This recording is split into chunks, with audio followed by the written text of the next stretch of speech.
दर्शकों सभी को राम राम। जैसा कि मैंने पिछले वीडियो में आप लोगों को बताया था कि मैं हर हफ्ते एक बार लव कुश कांड की कथा आप लोगों को सुनाऊंगा। तो आज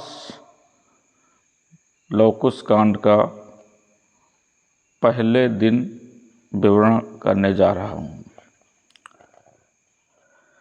कथा वहाँ से शुरू होती है जब श्री राम अयोध्या वापस आ जाते हैं, उनका राज तिलक हो जाता है और वो राजा बन जाते हैं। तो फिर उनके राज्य में कैसा माहौल होता है और वो और उनकी प्रजा कैसे और क्या क्या करती है, तो सुनिए। अवध स्वर्ग सा बन गया पाकर राजा राम, आज तलक विख्यात है राम राज्य का नाम।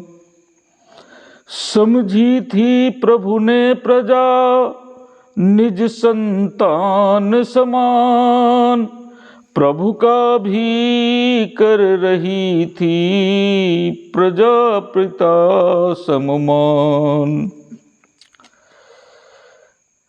चारों ही वर्ण और आश्रम अपना कर्तव्य पालते थे, रामाज्ञा गुरु के वचनों को श्रद्धा के साथ मानते थे। राजाज्ञा गुरु के वचनों को श्रद्धा के साथ मानते थे। ब्राह्मण धर्मोपदेश देकर सबका कर्तव्य बताते थे, क्षत्रिय शासन की नीति समझ शासित का कष्ट मिटाते थे। क्षत्रिय शासन की नीति समझ शासित का कष्ट मिटाते थे। वैश्यों पर था व्यापार भार, भंडार देश का भरने को, शूद्रों में था सेवादि भाव उपचार देश का करने को। शूद्रों पर था सेवादि भाव उपकार देश का करने को।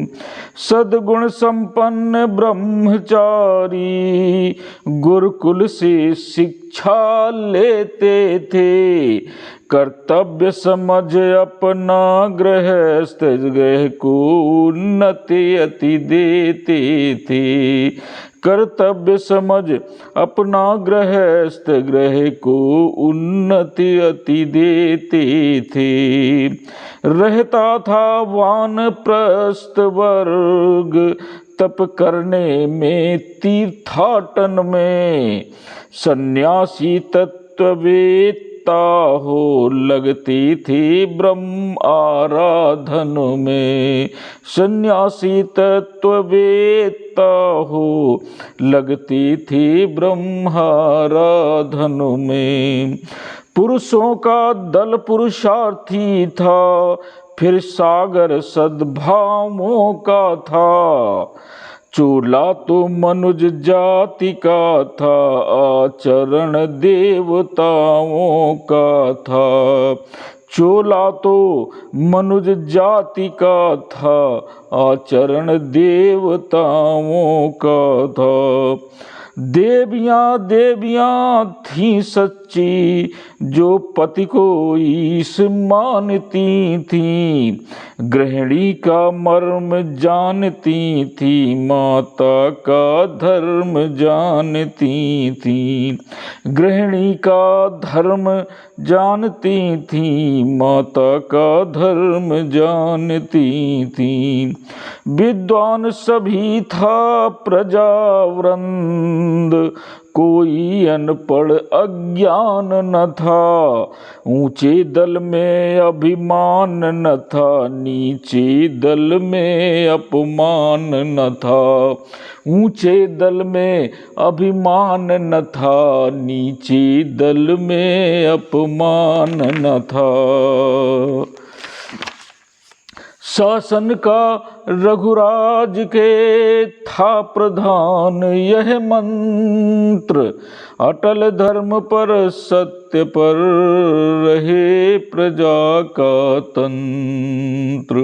अटल धर्म पर सत्य पर रहे प्रजा का तंत्र। धन्यवाद। आज के प्रसंग में इतना ही। आपको कैसा लगा ज़रूर लिखें और हमें प्रोत्साहित करने के लिए हमारा चैनल सब्सक्राइब करें और कमेंट्स ज़रूर लिखें। धन्यवाद।